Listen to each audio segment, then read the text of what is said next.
할렐루야. 어떻게 한 주간 편안하셨어요? 네, 우리 지난주에는 은혜의 단비도 내려주시고, 자, 예수님은 6월절 만찬을 마치시고 이제 제자들과 함께 감람산에 가서 기도하셨어요. 감람산 기도 사건은 목요일에서 이제 금요일로 넘어가는 그 시점에 있었죠. 자, 그리고 오늘 본문은 이제 감람산에서 대제사장의 하속들에 의해서 예수님이 이제 체포당하는 장면이에요. 47절 같이 읽죠. 말씀하실 때 한 무리가 오는데 12 중에 하나인 유다라 하는 자가 그들을 앞장서 와서, 여기 말씀하실 때라는 건 이제 육신의 피곤함으로 인해서 잠자고 있는 제자들에게 너희들 시험에 들지 않게 깨어있어 기도하라, 이렇게 교훈하시는 때를 지금 말하는 거죠. 그때는 밤이었어요. 예수님을 따르는 무리들도 이제 다 물러가고 오직 예수님과 제자들만 남아있는 시간, 가룟 유다는 이런 기회를 놓치지 않습니다. 예수님이 고난주간에 늘 머무시는 곳이 어딘지를 알고 있었기 때문에 이때가 늘 사람들이 많이 예수님을 따라다니기 때문에 평소에는 예수님을 잡을 수가 없어요. 예수님을 붙잡으면 밀란이 일어나니까 이때가 다른 사람들의 방해 없이 예수님을 붙잡을 수 있는 가장 적합한 기회라는 걸 유다는 거죠. 그래서 유다는 밤중에 이제 무리들을 이끌고 예수님께로 왔어요. 오늘 본문에 보면 한 무리라고만 되어 있는데 요한복음 18장에 보면 이제 군인들 그리고 대제사장들과 바리새인들이 보낸 사람들입니다. 즉 가룟 유다는 로마 군인들과 성전 수비병들을 이끌고 온 거예요. 유다가 무리들의 앞장서 왔다라는 것은 가룟 유다가 앞장서서 예수님의 체포를 주도하고 있다는 거예요. 유다가 예수님께 입을 맞추려고 하자 예수님은 네가 입맞춤으로 인자를 파느냐 그러셨어요. 자, 그 말을 듣자 제자들은 가룟 유다가 예수님을 팔려고 지금 사람들을 데려왔다는 것을 이제 눈치챈 거죠. 그래서 제자들은 예수님에게 주여 우리가 칼로 치리까 물어요. 사실 이건 예수님께 지금 검으로 맞서야 할지를 물은 거죠. 근데 사태가 너무 급박하게 돌아가기 때문에 성질 급한 사람은 벌써 한 사람의 귀를 잘라버렸어요. 그때 예수님께서는 참으라고 하셨어요. 그러면서 귀가 잘린 사람의 그 귀를 고쳐주셨어요. 여러분, 지금 이 상황이 참아야 하는 상황입니까? 뭔가 빨리 행동을 해야 하는 상황입니까? 뭔가 행동을 해야 하는 상황이죠. 지금 제자 중에 한 사람이 배신을 했어요. 그것도 자기들 모임에 재정을 맡고 있던 사람이 예수님을 팔아먹었어요. 자, 유다의 배신으로 지금 아무 죄가 없는 예수님이 지금 붙잡혀가고 있단 말이에요. 근데 어떻게 참을 수 있겠습니까? 참을 수 없는 것이 당연하죠. 어떤 의미에서 제자들의 지금 이런 요구는 당연한 거예요. 근데 예수님은 이것까지 참으라고 하셔요. 자, 제자들 입장에서 생각해 보죠. 지금까지 종교 지도자들이 예수님을 대적하고 논쟁하고 무시하고 뭐 그런 것까지는 참을 수가 있어요. 근데 지금은 철석같이 믿었던 자기 동료 중에 하나가 죄 없는 예수님을 팔았어요. 그리고 군인들을 데리고 와서 지금 예수님을 붙잡아 가려고 하는 거예요. 예수님이 지금 대적들에게 잡혀가는 거예요. 근데 어떻게 이걸 참을 수가 있습니까? 지금 누가 붙잡혀요? 자기들의 스승이자 주님이신 예수님이 붙잡히려고 해요. 다른 제자들은 다 붙잡혀가도 예수님은 끝까지 남아야 합니다. 예수님만 살아남으면 제자들은 어떻게든지 다 구출될 수 있어요. 예수님이 어떤 분이신데 제자들이 죽도록 예수님이 가만히 계시겠습니까? 그러나 예수님이 붙잡혀버리면 모든 게 끝납니다. 다 붙잡혀도 예수님만은 붙잡히지 말아야 해요. 근데 참으라니 어떻게 참을 수 있습니까? 더구나 지금까지 제자들은 예수님이 유대 종교자들에게 붙잡혀 죽어야 한다라고 말씀하실 때마다 절대로 그렇게 되도록 우리가 가만히 있지 않겠습니다. 큰 소리 쳤어요. 내가 죽을지언정 그런 일은 없을 것이라고 큰 소리 쳤어요. 그랬는데 어떻게 지금 예수님이 붙잡혀 가는데 가만히 있을 수 있어요? 깡패들이 사랑하는 애인을 끌고 가는데 참으라는 것과 같은 거죠. 반항하다가 차라리 맞아 죽는 한이 있더라도 대항해야죠. 이런 상황에서 참고 그냥 가만히 있다는 것은 이건 굴욕적인 거예요. 치욕인 거죠. 지금 자기들 눈앞에서 자기들의 스승이, 더구나 주님이 예수님이 붙잡혀가고 있는데 두 손 놓고 그냥 멀뚱멀뚱 쳐다만 보고 있으라니 어떻게 그럴 수 있습니까? 근데 주님은 왜 이것까지도 참으라고 하십니까? 예수님께서 이런 상황에서 참으라고 하시는 것은 이유가 있죠. 53절을 같이 읽습니다. 53절. 내가 날마다 너희와 함께 성전에 있을 때 내게 손을 대지 아니하였도다. 그러나 이제는 너희 때요 어둠의 권세로다 하시더라. 자, 지금은 너희 때요 어둠의 권세의 때이기 때문이라는 거예요. 지금은 너희 때라는 것은 예수님이 잡히시는 때가 하나님의 구속사적인 섭리 가운데 정해진 때라는 거예요. 예수님은 그 이전에도 계속해서 성전에서 가르치셨어요. 근데 그때는 유대 종교 지도자들이 무리들을 무서워해서 예수님을 체포하지 않았어요. 근데 이제 유월절을 바로 앞두고 유대 종교 지도자들이 배신자 유다를 앞세워서 어둠 밤에 찾아와서 예수님을 체포한 것은 역사의 주관자이신 하나님께서 예수님을 체포하도록 허락하신 때이기 때문이라는 거예요. 예수님은 지금 예수님이 체포당하는 것이 하나님이 허락하신 일이라는 것을 알고 계시기 때문에 거기에 순종하라는 거예요. 이것이 주님의 뜻을 이루는 일이라면 사람의 생각을 내려놓고 참아야 한다는 거예요. 지금은 하나님이 일하시는 때이기 때문에 인간적인 모든 걸 다 내려놓고 순종해야 한다는 걸 말씀하시는 거예요. 비록 그것이 주님이 제자들에 의해서 팔려가고 불의와 악이 판치는 것처럼 보인다 할지라도 그게 주의 일이라면 하나님이 하시는 일이라는 걸 알면 인간적인 모든 걸 내려놓고 순종해야 한다는 거예요. 아버지의 하시는 일이 그 어떤 것보다 우선이라는 거예요. 하나님은 예수님을 온 세상의 죄를 담당할 유월절 어린 양으로 죽게 하기 위해서 당신이 정하신 지금 이때 비로소 체포되도록 허락하셨어요. 이 시간은 마치 사단이 승리하는 것처럼 보이는 시간이에요.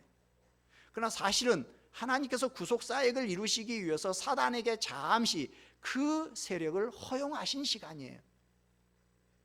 마태와 마가는 이렇게 된 것은 다 선지자의 글을 이루려 합니다. 이는 성경을 이루려 합니다. 이렇게 구약 예언된 말씀을 이루시기 위해서 자발적으로 체포되셨다고 기록해놨어요. 근데 누가는 거기서 한 걸음 더 나가서 이때가 유대 종교 지도자들이 예수님을 잡을 수 있는 때일 뿐만 아니라 어둠의 권세가 지배하는 시간이라는 걸 밝혀놓고 있어요. 어둠이라는 건 빛과는 반대죠. 사단을 상징합니다. 권세라는 건 다스리는 통치권을 말하는 거죠. 그러니까 너희의 때요 어둠의 권세라는 말은 지금 잠시 동안 사단이 빛이신 예수님을 이기고 이 세상을 통치하는 것처럼 보이는 그런 시간이라는 거예요. 예수님이 이것까지 참아라 하시는 말씀은 주님의 제자들은 두고두고 깊이 새겨야 할 말씀이에요. 하나님의 섭리라면 가룟 유다의 간사한 웃음도, 대제사장들의 가증한 행위도, 앞으로 십자가에 못 박으라는 군중들의 외침도, 또 빌라도의 불의한 재판도, 로마 군병들의 만행도 참아야 한다는 거예요. 왜? 그 모든 것들보다 하나님의 일이 우선이기 때문에. 그래서 예수님은 하나님의 섭리에 순종하셨어요. 첫째로 예수님은 마지막까지 유다에게 회개를 촉구하셔요. 47절을 다시 읽습니다. 말씀하실 때 한 무리가 오는데 12 중에 하나인 유다라 하는 자가 그들을 앞장서 와서, 자, 누가는 예수님의 체포에 유다가 주도적인 역할을 하였다라는 것을 분명히 밝혀놓고 있어요. 자, 고난 주간 동안 예수님께서 머무시는 걸 알고 있던 유다는 이때가 다른 사람의 방해 없이 예수님을 체포할 좋은 기회라는 걸 알고 자, 무리들을 지금 데리고 예수님께로 왔어요. 48절 같이 봅니다. 예수께 입을 맞추려고 가까이 하는지라 예수께서 이르시되 유다야 내가 입맞춤으로 인자를 파느냐 하시니. 자, 입맞춤이라는 것은 그 당시 긴밀한 관계 있는 사람들 간에 나누는 애정의 표현이에요. 우리 한국 사람들은 이걸 잘 안 합니다만은 외국인들은 만나면 이렇게 보듬고 뭐 이쪽 뺨 저쪽 뺨 이렇게 쪽쪽 이렇게 하죠. 그러니까 그리스도인들은 믿음 안에서 동료들을 환영하거나 떠나보낼 때 거룩한 입맞춤을 하고 또 사랑의 입맞춤을 해요. 근데 가룟 유다는 이 사랑과 우정과 존경의 표현인 입맞춤을 예수님을 배반하는 도구로 사용하는 가증함을 보여요. 마태와 마가는요, 어두운 밤에 로마 군병들이 이 예수님이 누군지를 식별을 할 수가 없기 때문에 이 유다의 입맞춤을 군호로 삼아서 예수님을 이제 붙잡아 가도록 그렇게 했다고 그렇게 기록을 했어요. 자, 근데 예수님을 지금 대제사장들에게 넘겨주기 위해서 다가오는 유다를 향해서 예수님은 친히 그의 이름을 부르셨어요. 유다야. 예수님은 유다의 이름을 부름으로 가룟 유다를 향한 예수님의 애틋한 마음을 전달하고 있어요. 즉 배반하는 제자 가룟 유다의 그 영혼을 불쌍히 여기시고 돌아오기를 기다리는 예수님의 사랑의 마음을 이렇게 표현한 거예요. 그러나 유다는 자기 이름을 이렇게 애틋하게 부르는 예수님의 음성을 듣고도 돌이키지를 않아요. 결국 회개하지 않은 유다는 배가 터져서 창자가 밖으로 나오는 비참한 자살로 그 인생을 마감하고 말죠. 예수님은 예수님 체포의 주동적인 역할을 하고 있는 유다를 향해서 네가 입맞춤으로 인자를 파느냐, 이런 책망을 통해 가지고 강한 정죄의 의미와 함께 진심 어린 회개를 촉구하신 거예요. 두 번째, 예수님은 제자들에게 예수님이 잡히시는 일을 저항하지 못하게 하셨어요. 49절 같이 읽습니다. 그의 주위 사람들이 그 된 일을 보고 여짜오되 주여 우리가 칼로 치리까 하고. 자, 제자들은 예수님이 가룟 유다를 책망하시는 말씀을 듣고 예수님이 이전에 말씀하신 예수님을 팔 자가 바로 가룟 유다였구나 라는 걸 이제 알게 돼요. 그리고 예수님이 이게 체포당할 위기에 처했다는 사실을 알게 돼요. 그래서 우리가 칼로 치리까 이렇게 물어요. 이 질문은 사실은 무장을 하고 예수님을 잡으러 온 군병들과 무력으로 맞설 것에 대한 허락을 요청하는 거예요. 제자들은 지금 무력을 써서라도 그 당시 위급한 상황을 해결하려는 인간적인 생각을 가졌던 거죠. 제자들은 이때까지만 해도 의리를 저버리지 않고 예수님을 지키기 위해서 당당히 군병들과 맞섰어요. 50절 같이 읽습니다. 그 중에 한 사람이 대제사장의 종을 쳐 그 오른쪽 귀를 떨어뜨린지라. 자, 여기 지금 칼을 휘두른 사람은 다혈질의 성질 급한 베드로입니다. 근데 오늘 누가만이 아니라 마태나 마가는 모두 다 이 대제사장의 종의 귀를 벤 사람이 누군가를 밝혀놓지 않고 다 익명 처리를 해놨어요. 자, 공관복음서 저자들이 이렇게 이 공격자를 익명 처리한 것은 지금 그 공관복음을 기록할 당시에는 베드로가 살아있단 말이에요. 그러니까 그 베드로의 신변의 안전을 이제 보호하기 위해서인 거죠. 근데 나중에 이제 베드로도 죽고 사도들 다 죽고 난 뒤에 가장 늦게까지 살아남은 요한이 마지막 요한복음을 기록할 때는 이때 칼을 휘두른 자가 베드로였고 그 베드로 칼에 귀가 잘린 자는 대제사장의 종인 말고였다는 사실을 요한복음 18장에다 이제 기록을 해놓은 거예요. 그러니까 오늘 성질 급한 베드로는 예수님이 붙잡히시는 것을 보자 참지 못하고 무리를 물리치려는 마음으로 그중 한 사람에게 칼을 휘두른 거예요. 제자들은 로마 군병과 사내들인이 보낸 이 무장한 성전 수비병과 마주쳤을 때 같이 검으로 대항하려고 했어요. 근데 베드로는요, 평소에 이렇게 칼을 좀 쓰는 사람이 아닌 거야. 회도 잘 안 떠봤나. 어부니까 회는 떠먹었을 것 같은데 어쨌든 별로 칼을 못 쓰는 사람이었던가 봐요. 그래가지고 대제사장의 종의 목을 친다는 것이 그만 귀를 잘라버린 거야. 근데 예수님께서 이것까지 참으라 그러셨어요. 51절에 예수께서 일러 이르시되 이것까지 참으라 하시고. 그러니까 예수님은 제자들에게 예수님이 지금 잡히시는 일을 무력으로 저항하지 못하게 하신 거예요. 막으셨어요. 왜? 예수님이 저들에게 지금 붙잡히는 것을 허락하라는 거예요. 왜요? 하나님의 뜻과 하나님의 섭리를 아셨기 때문에.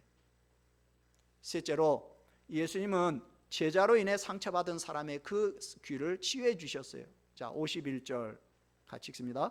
예수께서 일러 이르시되 이것까지 참으라 하시고 그 귀를 만져 낫게 하시더라. 자, 베드로를 비롯한 제자들의 행동은 제자들이 예수님의 십자가 대속사역에 대해서 지금 얼마나 무지하고 있는가를 잘 보여주고 있어요. 예수님은 베드로가 어설프게 칼을 휘둘러서 떨어뜨린 그 말고의 귀를 만져서 낫게 해주셨다 그랬어요. 그러니까 지금으로 보면요, 이 귀가 이제 귀는 이게 뼈가 없죠. 연골로 되어 있습니다. 귀를 갖다 떨어진 귀를 잡아서 예수님이 그 귀에다 대니까 이게 뭐 꼬매지도 않았는데 그냥 다시 원 상태대로 딱 붙었다는 얘기예요. 자, 예수님은 왜 즉시 말고의 귀를 고쳐주셨을까요? 제가 찾아보니까 많은 사람들이 이 성전봉사 규례에 의하면 육체에 흠이 있는 사람, 요즘으로 말하면 지체장애인들은 성전봉사를 할 수가 없다는 거예요.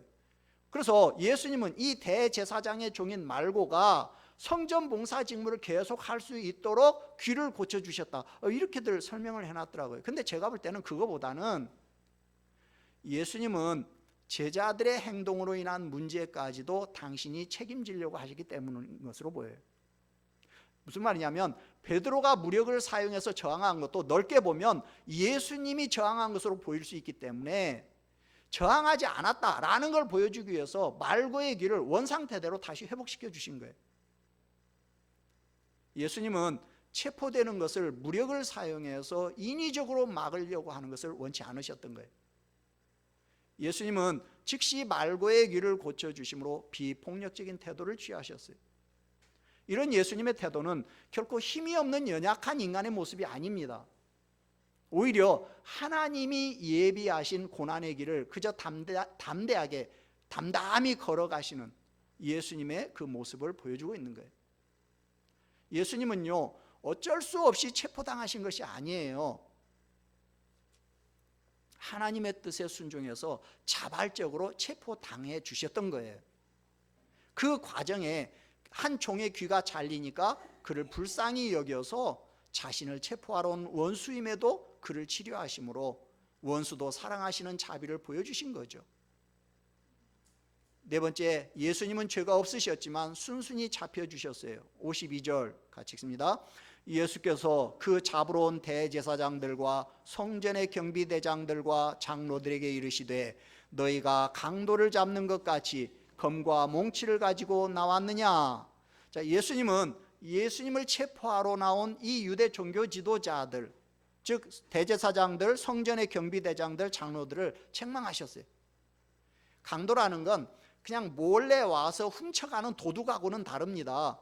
폭력을 사용해서 생명이나 물건을 빼앗아가는 사람, 특별히 우리 성경에서는요, 폭력을 사용해서 정권을 전복시키려는 사람들을 강도라고 부르고 있어요. 그러니까 너희가 폭력을 사용하는 강도를 지금 잡는 것처럼 검과 칼과 몽둥이를 가지고 나왔느냐라는 예수님의 책망은 그들의 행동이 부당하다는 것을 말하는 거죠. 즉 예수님은 별다른 저항을 하지 않았건만 마치 그들은 예수님이 무슨 대단한 저항이나 하는 사람인 것처럼 마치 흉악범 체포하는 그런 방식을 가지고 지금 예수님에게 왔다는 거죠. 그러면서 53절 같이 봅니다. 내가 날마다 너희와 함께 성전에 있을 때에 내게 손을 대지 아니하였도다. 예수님은 지금 감람산에서의 체포가 불법적이고 정당하지 못하다라는 걸 강조하기 위해서 이전에 성전에서 많은 시간을 가르칠 때 그들이 체포하지 않았다는 사실을 들어서 변증하셔요. 즉 예수님이 율법을 거스르는 큰 잘못을 범했다면 많은 사람들이 보는 중에 그들이 당당하게 예수님을 체포해 갔겠죠. 근데 그들은 그렇게 하지 않았어요. 그 말은 예수님이 잘못한 일이 없다는 거죠. 예수님은 그 이전에도 계속해서 성전에서 가르치셨어요. 근데 그때는 무리들을 무서워해서 예수님을 체포해 가지 못했어요. 그들이 무죄한 자를 체포해 갈 수 있는 방법은 어두운 밤에 사람들이 없는 한적한 곳에서 비겁하게 체포해 가는 방법밖에 없었다는 거죠. 그러나 예수님은 하나님이 정해놓으신 길을 따라서 아무 반항 없이 그저 순한 양처럼 묵묵히 저들을 따라가셨어요. 예수님은 자신의 체포와 십자가의 죽음이 피할 수 없는 사단과의 영적 전쟁이라는 걸 아셨어요. 사단은 예수님과 지금 치열한 영적 전쟁을 벌이고 있는 거예요. 사단은 강력한 힘을 발휘해서 베드로를 위시해서 모든 제자들로 하여금 십자가에 달리신 예수님을 버리고 떠나도록 만듭니다. 그러나 사단이 더 원했던 것은 예수님이 십자가에 돌아가셔서 인류를 구원하는 그 길을 가기보다는 그냥 십자가의 길을 버리고 스스로 하나님의 아들을 선포하고 혼자 순간적인 영광을 취하는 하나님이 되는 거예요. 이건 마치 뭐냐면 높은 성전에서 뛰어내림으로 하나님의 아들임을 증명하라고 하는 그 시험하고 같은 시험인 거예요. 근데 예수님은 하나님이 주신 자신의 그 구원사역의 길을 온갖 고난을 감내하시면서 끝까지 묵묵히 걸어가셨어요. 어떤 상황에서도 예수님은 자기의 위치와 본분을 잊지 않았어요. 사명을 다하셨어요. 예수님은 끝까지 자기 본분을 지키셨어요. 여러분, 우리가 살면서 하나님의 일을 그르칠 때가 있어요. 언제입니까? 자기 감정, 자기 혈기로 어떤 일을 결정하거나 말을 했을 때. 문제를 만나면 사람들은 자신이 당한 문제에만 집착을 합니다.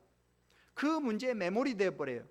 그래서 두렵고 떨리고 불안하고 모든 것이 무너질 것 같고, 그러다 결국 자기가 누구인가, 자기 자신의 위치와 사명을 놓치거나 잃어버리게 돼. 우리는 이것이 하나님의 일이냐 아니냐를 생각하지 않고 무엇부터 먼저 생각합니까?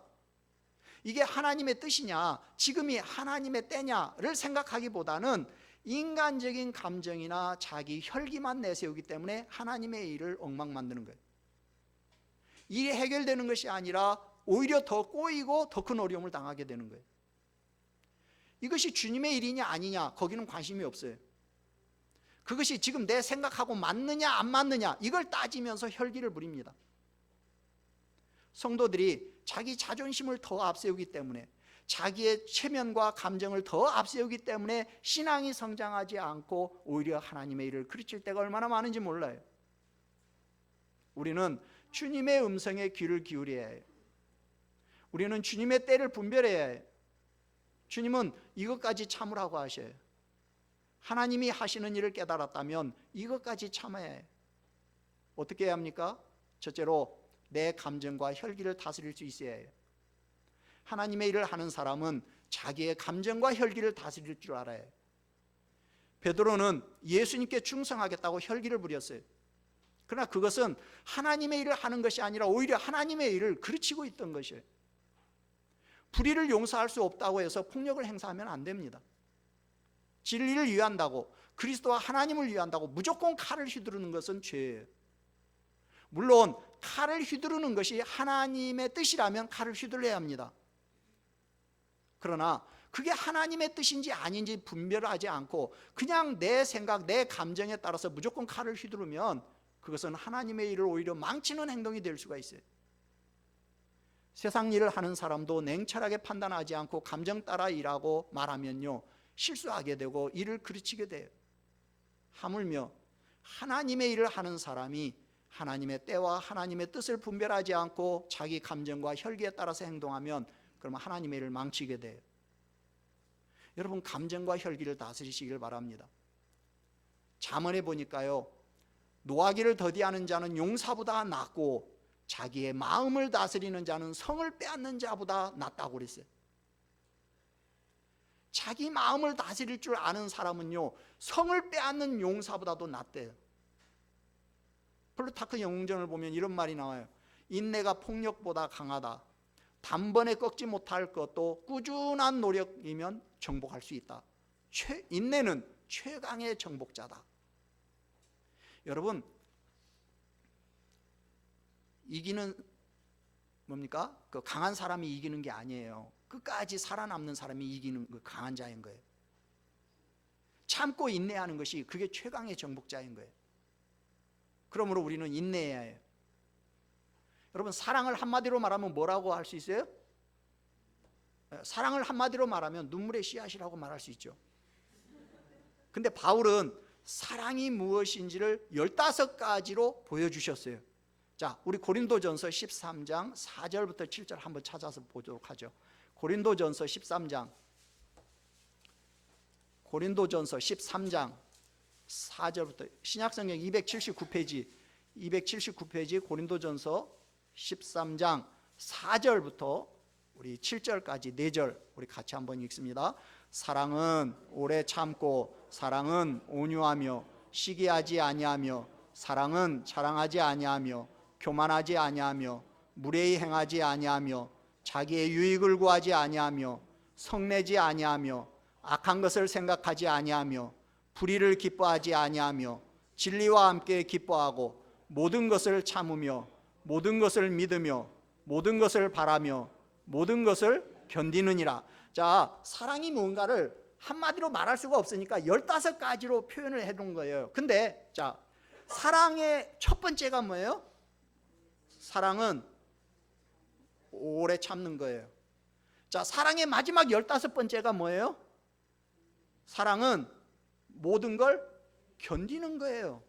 여러분, 참는 거하고 견디는 게 뭔 차이예요? 같은 말이에요. 자, 15가지 중에 한가운데 8번째가 뭐예요? 8번째, 앞에서부터 빨리빨리 세봐요. 8번째가 뭐예요? 5절 그 중간 뒤에 나와요. 사랑은 성내지 않는 거예요. 화내지 않는 거예요. 자, 사랑의 12번째가 뭐예요? 7절 첫 번째 나와요. 사랑의 12번째가 뭐예요? 사랑은 모든 것을 참는 거예요. 결국요, 여러분, 사랑이 뭐야? 모든 것을 오래 참고 견디면서 화내지 않는 거. 자, 자식 키워본 사람들은 사랑이 이 말이 뭔 말인지를 이해가 될 거예요. 우리 교회가 사랑이 넘치는 교회예요. 우리 교회 비전이 뭐죠? 사랑이 넘치는 교회, 아니 사랑이 넘치는 성도, 사랑이 넘치는 교회예요. 제가 제일 귀하게 여기는 사람이 누구예요? 최 목사가 제일 좋아하는 사람이 누구예요? 사랑이 넘치는 성도예요. 주님이 제일 귀하게 여기는 사람도 누구냐면 사랑이 넘치는 성도예요. 근데 여러분, 누가 사랑이 넘치는 사람이에요? 제가 정말로 사랑하는 집사님이 있었어요. 근데 교회 권사가 안 됐다고 교회를 떠나겠다는 거예요. 제가 달랬어요. 하나님은 때가 되면 다 알아서 높여줄 사람은 높여주십니다. 그러니까 참고 기다리십시오. 근데 끝내 제 말을 안 듣고 자기 감정과 혈기를 따라서 교회를 떠났어요. 그분은 그 뒤로 몇 년 동안 교회도 정하지 못하고 신앙에 방황하는 것을 제가 봤어요. 여러분, 사람이 인내하지 못하고 자기 감정과 혈기에 따라서 판단하고 말하고 행동하면 반드시 후회하게 됩니다. 그리스도인은 하나님의 뜻이 무엇인지를 먼저 생각해야 해요.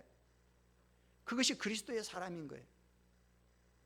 둘째로, 사람의 행동만 보고 그 사람을 미워하지 말아야 해요. 주님은 가룟 유다를 보시면서 안타까워하셨어요. 유다가 끝까지 회개하고 돌아오기를 원하셨어요. 사실 3년간 따라다니며 섬겼던 스승이자 주님을 배신한다는 것은 그 행위 자체만 놓고 보면 도저히 용서할 수 없죠. 그러나 주님은 가룟 유다의 행위만 보신 것이 아니라 그 뒤에 역사하고 있는 사단을 봤어요. 그렇기 때문에 가룟 유다를 불쌍히 여길 수 있었던 거예요. 예수님은 떨어진 말고의 귀를 고쳐주셨어요. 사실상 말고는 대제사장의 종으로서 대제사장의 뜻에 따라 지금 예수님을 체포하러 온 사람이에요. 베드로의 칼에 제일 먼저 귀가 떨어졌다는 얘기는 그가 제일 앞장서서 예수님을 붙잡으려고 했다는 얘기예요. 예수님의 입장에서 보면 그는 원수예요. 근데 예수님은 그 사람의 귀를 고쳐주셨어요. 왜? 말고라는 인간만 보지 않고 말고 뒤에서 역사하는 세력을 보셨기 때문에. 우리가 사람을 대할 때 항상 그 사람의 말과 행동 뒤에 역사하는 세력을 보셔야 해요. 그러면 그 사람을 미워하지 않을 수가 있어요. 어떤 억울한 일을 당해도 사람을 미워하지 마시기를 바랍니다. 사람을 미워하는 것은 주님의 뜻이 아니에요. 미워한다는 것은 내 마음에 칼을 품는 걸 말해요. 근데 여러분, 마음에 칼을 품으면요, 그 칼이 상대방을 찌르기 전에 나를 먼저 찔러요. 마음에 칼을 품고 있는 동안 그 칼이 계속해서 나를 찌른단 말이에요. 우리 몸이 상하고 병드는 이유가 왜 그러느냐? 마음에 미움의 이 칼을 품고 있기 때문에 그러는 거예요. 예수님은 마지막까지 사랑의 마음을 거두지 않으셨어요. 원수까지 사랑하셨어요. 자기를 붙잡으러 온 사람의 떨어진 길을 붙여주신 그 예수님처럼 우리도 원수라도 사랑해야 해요. 불쌍히 여겨야 해요. 그러기 위해서는 어떻게 해요? 그 사람만 보면요 도저히 그렇게 할 수가 없어요. 그 사람 뒤에서 역사하는 세력을 봐야 해요. 그것이 하나님의 사람인 것이고 그것이 그리스도인인 거예요. 세 번째, 잘못했다면 회개하고 돌아와야 해요. 오늘 보면 하나님의 뜻을 헤아리지 못하고 날뛰는 두 제자가 나와요. 한 제자는 주님의 여러 번의 경고에도 불구하고 예수님을 배신하고 팔아넘기고 있고, 또 한 제자는 주님이 몇 번이나 경고했는데도 막상 부딪히자 앞뒤 가리지 않고 칼을 휘두르면서 경거망동하고 있어요. 둘 다 하나님의 뜻을 헤아리지 못하고 천방지축 날뛰는 모습은 같습니다. 그러나 베드로는 회개하고 돌아왔어요. 때문에 초대교회에서 교회의 기둥으로서의 사명을 감당합니다. 그러나 유다는 회개하고 돌아오지 않아요. 결국 비참한 최후를 맞이하고 맙니다.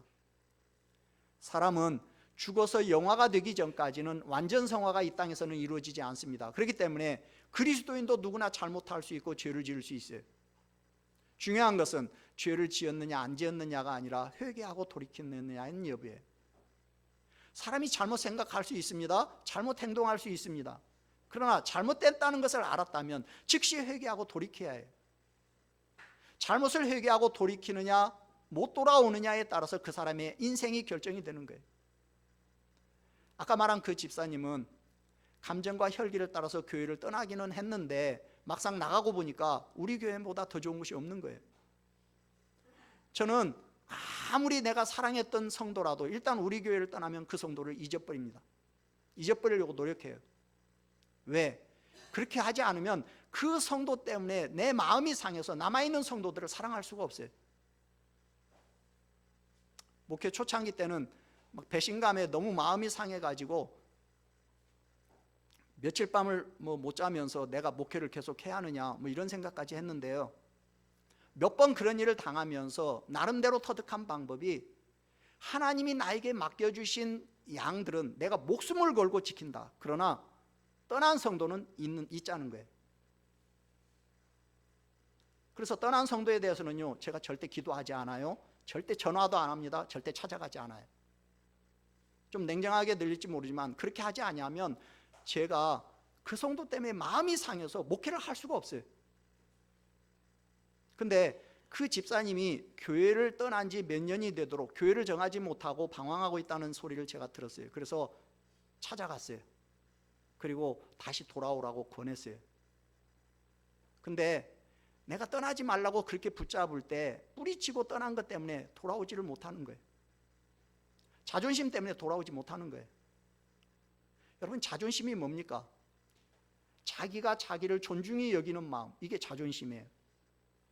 그러면 여러분, 무엇이 진정으로 자기를 존중히 여기는 거예요? 잘못됐다는 걸 알면서도 끝까지 그 길을 가는 게 그게 자존심입니까? 회개하고 돌아오는 것이 자존심입니까? 여러분, 부산 가려고 기차를 탔는데 가다 보니까 목포 가는 기차를 탄 거예요. 어떻게 해야 합니까? 기왕 탔으니까 그냥 목포까지 가요? 회개하고 돌이키는 사람은 베드로처럼 다시 기회가 주어집니다. 그리고 하나님 앞에 귀하게 쓰임받을 수 있어요. 그러나 회개하고 돌이킬 줄 모르는 사람은 영원히 버림받게 됩니다. 여러분, 말씀을 정리하면서 한 가지만 결단하시기를 바랍니다. 여러분, 감정과 혈기를 다스리십시오. 여러분이 지금까지 살아온 인생을 돌아보면 알 수 있을 거예요. 내가 감정과 혈기로 판단해서 결과가 좋았던 일이 있었던가 한번 돌아보십시오. 이번 한 주 살면서 여러분, 감정과 혈기로 판단하지 마시고 하나님의 뜻이 무엇인가를 생각하시기를 바랍니다.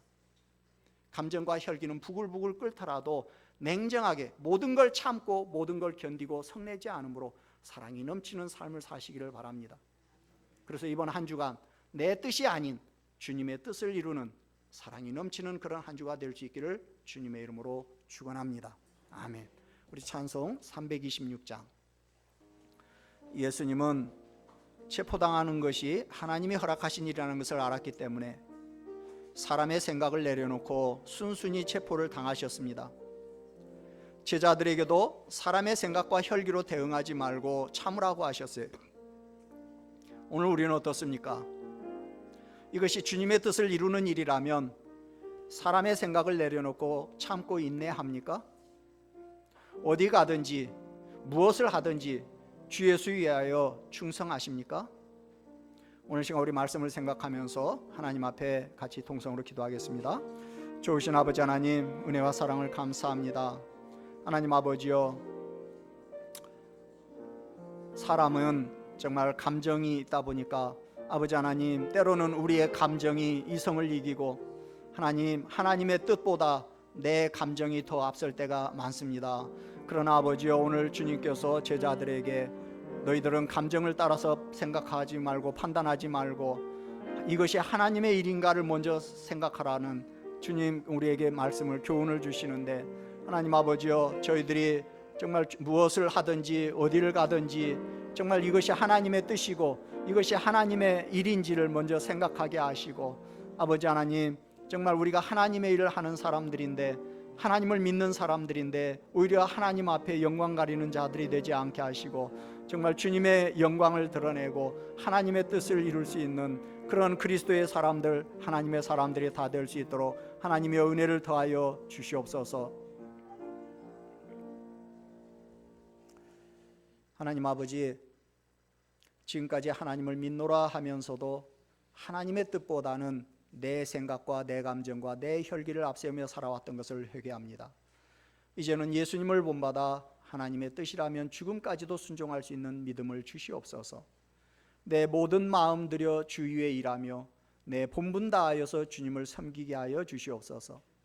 혹시 실수하고 잘못한 것이 있다면 회개하고 돌이켜 주님이 주시는 새로운 은혜를 덧입어 새 사람이 되게 하여 주시옵소서. 보이는 것만 보는 것이 아니라 보이지 않는 것을 바라봄으로 원수까지도 사랑할 수 있는 우리 사랑이 넘치는 성도님들 되게 하여 주시옵소서. 모든 걸 참으며 모든 걸 견딤으로 하나님 사랑이 넘치는 성도, 이번 사랑이 넘치는 한 주간 될 수 있도록 은혜를 더하여 주시옵소서. 감사하고 예수님의 이름으로 기도합나이다. 아멘.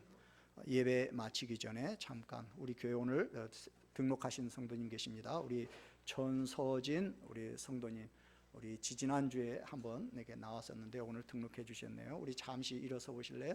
맨 뒤에. 굉장히 굉장히 청년인 줄 알았는데요, 결혼했대요.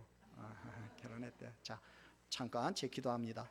좋으신 아버지 하나님, 은혜를 감사합니다. 하나님이 우리 전서진 자매님을 사랑하시고 아버지여, 이제 이곳으로 이사 오게 하시고 또 우리 교회로, 사랑이 넘치는 교회로 인도하시어서 함께 신앙생활할 수 있도록 하나님 은혜를 주시니 감사합니다. 이제 주 안에서 한 믿음의 식구 되었사오니 아버지여, 주께서 우리 전서진 자매님을 통하여서 하나님이 복 주시되 특별히 그 가정의 복을 더하여 주시어서 아버지여, 남편도 함께 예수 믿고 같이 신앙생활할 수 있게 하시고 또 그 가정에 필요한 모든 것들을 우리 하나님 아시오니 하나님께서 정말 사랑으로 그 가정을 이끌어 주시기를 원합니다. 하나님, 힘들고 어려울 때마다 이제 우리 같이 서로 어깨를 빌려주며 함께 손잡고 정말 끝까지 우리가 믿음의 선한 싸움을 싸워서 저 천국문에까지 정말 갈 수 있는 그런 믿음의 자매 될 수 있도록 하나님이여 은혜를 더하여 주시옵소서. 감사하고 예수님의 이름으로 기도합나이다. 아멘. 여호와는 내게 복을 주시고 너를 지키시기를 원하며 여호와는 그의 얼굴을 내게 비추사 은혜 베푸시기를 원하며 여호와는 그 얼굴을 내게로 향하여 드사 평강 주시기를 원하노라. 아멘.